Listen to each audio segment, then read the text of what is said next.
Pemirsa, Menteri Keuangan Purbaya Yudi Sadewa menyidak salah satu perusahaan baja asal Cina. Perusahaan itu kedapatan mengemplang pajak dengan cara tidak menyetorkan pajak pertambahan atau nilai PPN.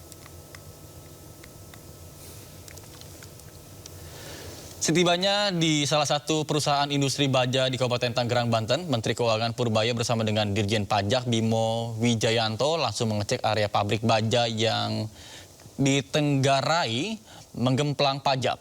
Menurut Purbaya, perbuatan tersebut menimbulkan kerugian terhadap pendapatan negara. Kemudian dalam sidak kali ini Purbaya sempat berdiskusi dengan pegawai administrasi perusahaan tersebut. Kemudian adapun para pemilik perusahaan sedang tidak berada di lokasi.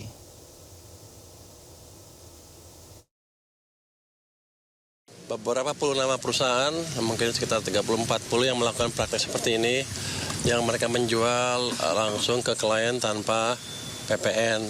Mereka bilang cash base. Saya rugi banyak di mana PPN-nya jadi berkurang. Yang kedua adalah income perusahaan itu juga kan ditekan ke bawah. Jadi dari income tax juga saya rugi. Kita ingin perbaiki itu supaya ke depan nggak ada lagi praktek seperti ini. Supaya ada persaingan yang fair di pasar. Kalau perusahaan melakukan ini kan harganya lebih murah dibanding perusahaan yang betul-betul menjalankan usahanya sesuai dengan peraturan. Itu nggak fair, seolah kita menghukum orang yang baik. Jadi ini salah satu tindakan yang memberikan sinyal ke para pemain itu, jangan melakukan hal seperti ini lagi. Mereka klaim zaman kemarin-kemarin katanya pejabat Indonesia bisa disogok supaya mereka bisa lancar menjalankan bisnisnya. Sekarang saya buktikan kita tidak bisa disogok. Kalau main-main ya kita hajar terus. Tapi tadi kalau pegawai-pegawai sih baik-baik, katanya ingin memperbaiki bersama. Saya pikir itulah yang terbaik, semuanya memperbaiki praktek bisnis bersama-sama ke depan. Ya pemirsa, kita beralih ke informasi seputar istana ya. Yang mana kemarin Adis Kadir ini resmi menjadi Hakim MK baru setelah ucap sumpah di depan Presiden Prabowo Subianto tepatnya kemarin sore. Ya betul Yasmin, beliau ini resmi menggantikan posisi Pak Arief Hidayat yang pensiun. Meskipun dulu di politik, sekarang Pak Adis ini harus resmi independen demi konstitusi. Ya, kita tunggu saja nih kiprahnya di MK. Selamat bertugas Bapak dan berikut informasi selengkapnya.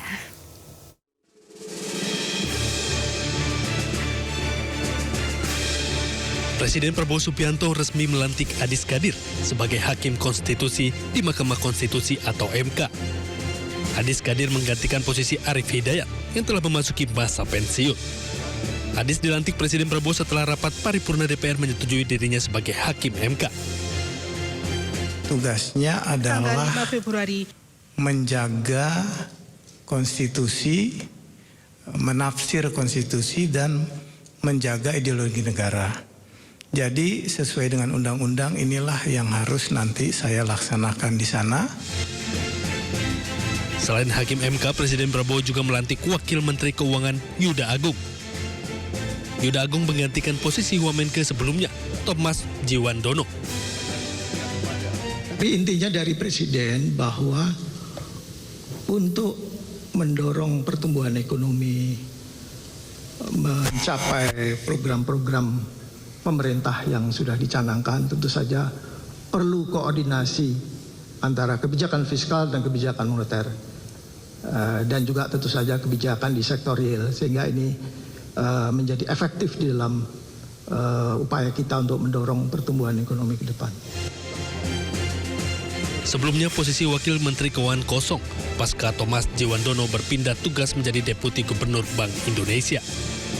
Tim Liputan Ainus melaporkan. Pemirsa, sebelum dilantik menjadi Wakil Menteri Keuangan, Yuda Agung mempunyai pengalaman panjang di Bank Indonesia. Dari sisi akademik, Yuda Agung menyandang doktor ekonomi di Universitas Warwick, Inggris. Sebelum ditunjuk menjadi Wakil Menteri Keuangan, Yuda Agung menjabat sebagai Deputi Gubernur Bank Indonesia sejak tahun 2022.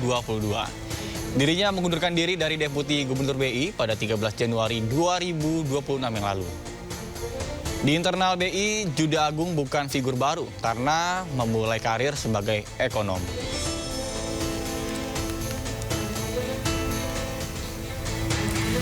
Pemirsa, Pemirsa, dari sisi akademik, Juda Agung memiliki latar belakang pendidikan ekonomi yang kuat.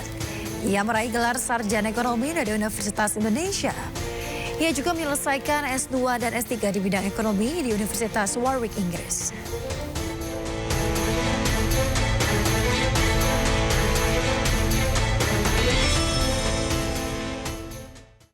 Ya pemirsa, tidak hanya di MK, kursi kementerian juga ada penyegarannya nih. Kemarin sore ya, Bapak Presiden Republik Indonesia, Bapak Prabowo Subianto resmi melantik Juda Agung menjadi Wakil Menteri Keuangan yang baru. Ya betul banget. Pak Juda ini menggantikan posisi Thomas Jiwandono dan juga masuknya orang lama dari Bank Indonesia ke jajaran Kemenq ini diharapkan ini bisa membuat ekonomi kita semakin stabil. Betul sekali. Selamat bertugas. Semoga bisa membuat dompet negara semakin sehat. Amin. Ya pemirsa, di mana menuju ramai ini terkait dengan keluhan penonaktifan kepesertaan BPJS Kesehatan bagi warga kurang mampu yang membuat para pasien tidak dapat memperoleh pengobatan secara gratis. Ya, terkait dengan hal tersebut, Humas BPJS Kesehatan menjelaskan Kemensos tengah melakukan pembaruan data supaya tetap tepat sasaran.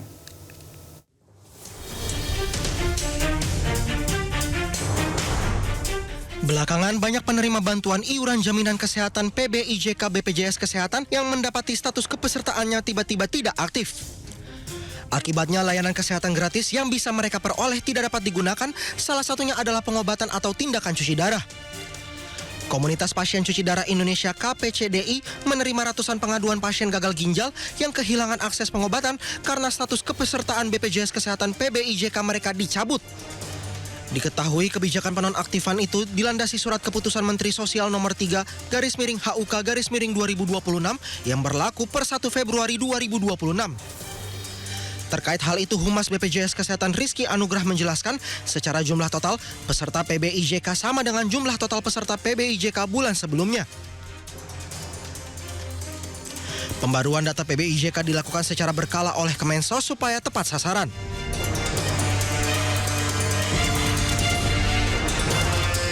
Rizky juga menyebut peserta JKN yang dinonaktifkan bisa mengaktifkan kembali status kepesertaan JKN-nya jika yang bersangkutan memenuhi beberapa kriteria.